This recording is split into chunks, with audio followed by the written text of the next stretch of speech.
विद्यार्थियों, असां MA final जो सिंधी किताब पंजो पेपर जेको आहे उन में शीशे जा घर किताब जेको गोवर्धन भारती हुनजो कवि आहे उनजी शख़्सियत जे बारे में ॼाण हासिलु करे रहिया हुआसीं ऐं हिन जूं रचनाऊं जेके आहिनि उहे मां तव्हांखे कल्ह ॿुधायूं त इन जूं जेके रचनाऊं आहिनि उहे हुयूं उठा मींहं मलीर, कथा उॾेरे लाल जी, उॾर पखी अलबेला, संतनि जो सरदार, सोन जहिड़ी मछली, ओ रामा पीर तनाही ऐं कौड़ो दूंहों, शीशे जा घर वग़ैरह हिन जूं जेके आहिनि मुख्य रचनाऊं आहिनि। ऐं इन्हनि रचनाउनि में हिन कहिड़ा नज़रियो रखियो आहे, शाइर जो जीवन में पूरो विश्वास आहे। संदसि आशावादी नज़रियो जेको आहे उहो संदसि कविताउनि मां नज़र अचे थो। ऐं अॻिते हिन में पाण ॼाण हासिलु कंदासीं त शीशे ही जेका लास्ट पॉइंट पढ़ीसीं उहा बि खीर भरिया ही हथड़ा नेर भरिया ही नेण, शीशे जहिड़ी दिलि कीअं सहंदी पत्थर जहिड़ा वेण, सरती सोचे करी हाँ सेण। इन खां अॻिते ॿुधाए थो त महफ़िल खां दूरि शाइर पाण खे अकेलो महसूसु करे थो। अहिड़े वक़्तु उदासाई हिन खे घेरे वञे थी ऐं दुखी थी लुढ़क थो वाहे, पर लोक खां लिकी करे अकेलो वेही करे हू लोक खां लिकी करे लुढ़क वाहे थो ऐं आखे थो त सभिनी मुंहिंजी मुर्क ॾिठी आहे पर न ॾिठियूं कंहिं अखड़ियूं आलियूं। शाइर उन काल खां बेख़बर कोन्हे त हू अहिड़ी हालत में पंहिंजो पाण खे ई ठगे रहियो आहे। चवे थो त कंहिंसां दिलि जो दुख न सलियां थो, हाय पाण खे पाण छलियां थो। चए थो मां कंहिंसां दिलि जो जेको आहे हाल की न वंडियां थो, पर पंहिंजो पाण खे ई अंदर में वंड विझी करे उनखे उन जा वेण सहां थो। नेक्स्ट अॻिते त भारतीय जे गीतनि में जेका आहे मौसीक़ी आहे ऐं मिठास आहे। संदसि हीअ काफ़ी देसां देश मशहूरु आहे। चवे थो त सिर जो सांगो लाहे सुहिणी आव कुननि में काई, सिर जो सांगो लाहे माना सिर जी जंहिंखे सचो प्यारु हूंदो आहे, जंहिंखे सचो इश्क़ु हूंदो आहे पंहिंजे प्रीतम सां, उहे स्त्रियूं पंहिंजे सिर जी परवाह कान कंदियूं आहिनि। सुहिणी आव कुननि में काई मतिलबु त सुहिणी जेका हुई उहा समुंड पार करे पंहिंजे मेहर सां मिलण वेंदी हुई। त शाइर उनखे इहा सलाह थो ॾिए त तोखे पंहिंजे सिर जी साधन जी परवाह न करणी आहे, तोखे कुननि में काहे पवणो आहे, तॾहिं ई तोखे तुंहिंजो प्रीतम मिलंदो। लोलियुनि ऐं लाॾनि में त भारती पंहिंजो मटु पाण आहे। पेश आहिनि लोलीअ जूं चंद सिटूं जेके हिन चयूं आहिनि त ॼेठ जी पिपहरी आहे, शांति गहरी गहरी आहे, हिंदोरे में झूल झूल झूल प्यारा, हिंदोरे में झूल झूल झूल। सिंधी लोक गीतनि जे झूननि फार्मनि खे जीआरण में कृष्ण राईअ खां पोइ गोवर्धन भारतीअ जो यगानो योगदान आहे। माना ही अकेलो ई आहे जंहिं लोलियुनि ऐं लाॾनि ते लोक गीतनि ते भारतीअ पंहिंजी कलम आज़मायो आहे। पहिरियों हो कृष्ण राय ऐं पोइ आहे गोवर्धन भारती। लाॾा जीतोणीक ज़िया साहिब ऐं किन ॿियनि शाइरनि बि लिखिया आहिनि, पर भारतीअ जो अंदाज़ ई निरालो आहे। चवे थो त सखियूं सेजा गुलनि जी सजायो, जानी जोड़ियल वठी कुंवार आयो। भारतीअ जे दिलि में देश भक्तीअ जी भावना कूटा कूट भरियल आहे। तमामु थोरा शाइर आहिनि जिन देश भक्तीअ जे मौज़ूअ ते कलम हलायो आहे। जवाननि खे मुल्क ख़ातिर पंहिंजे जान जी बाज़ी लॻाइण लाइ आमदह कयो आहे, मतिलबु उन्हनि खे पंहिंजे तरफ़ आकर्षित कयो आहे। ॿुधाए थो त असांखे जंहिं धरतीअ सां प्यार इन्हीअ तां जान बि कबीर निसार, जवानो होशियार जवानो होशियार। धर्मी भावना जूं कविताऊं लिखण खां बि असांजो शाइर न गुथो आहे, मतिलबु उन धर्मी कविताउनि ते बि पंहिंजी कलम जी आज़माइश कई आहे।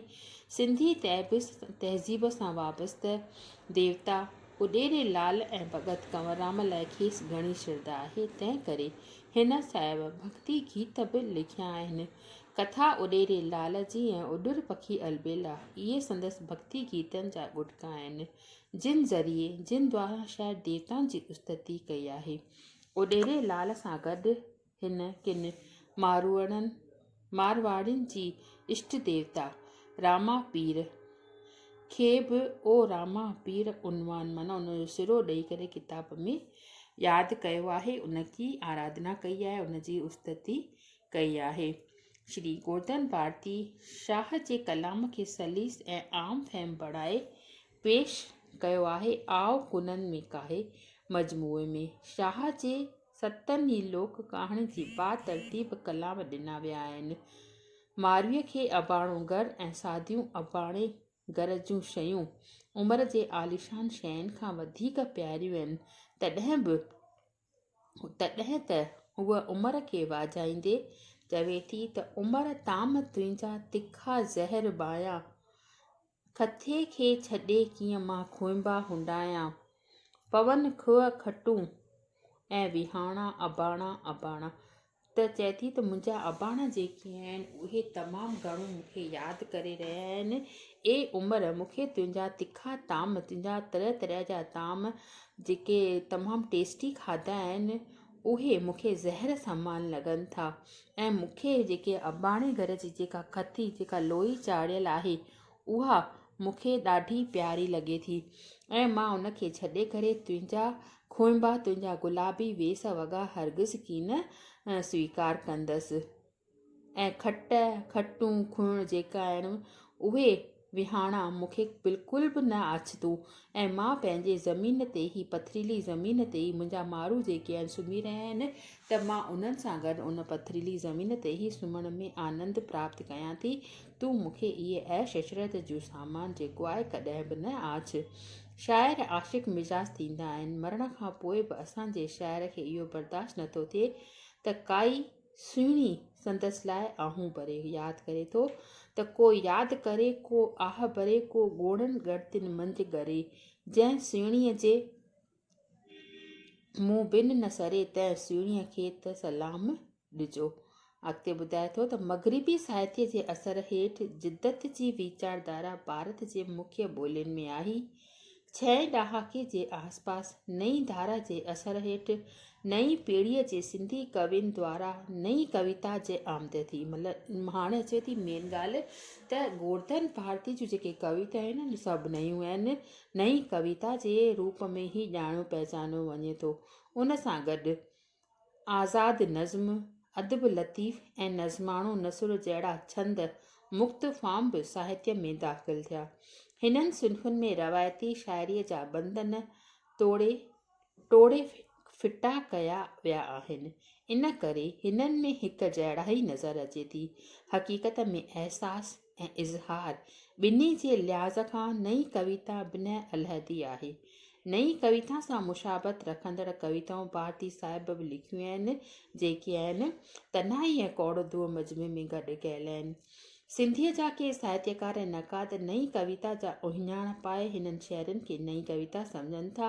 ऐं गुटके जे बहितरीन शहर सैनेटोरियम में पहिरीं राति जनवरी 1959 में लिखियल खे सिंधीअ जी पहिरीं नई कविता करे मञनि था। इहो जेको पैराग्राफ आहे, नई कविता कॾहिं खां शुरूआत थी, इहे जेके ॿिया जेके आहिनि हिन जा कवि आहिनि गोवर्धन भारतीअ जे राह ते हलंदड़, उहा उन कविता खे जेके आहिनि नई कविता करे सम्झनि था। जेतोणीकि हिन शाहकार कविता खे मशहूरु नक़ाद हीरे शयुकाणीअ तौवील आज़ाद नज़्म करे मञियो आहे।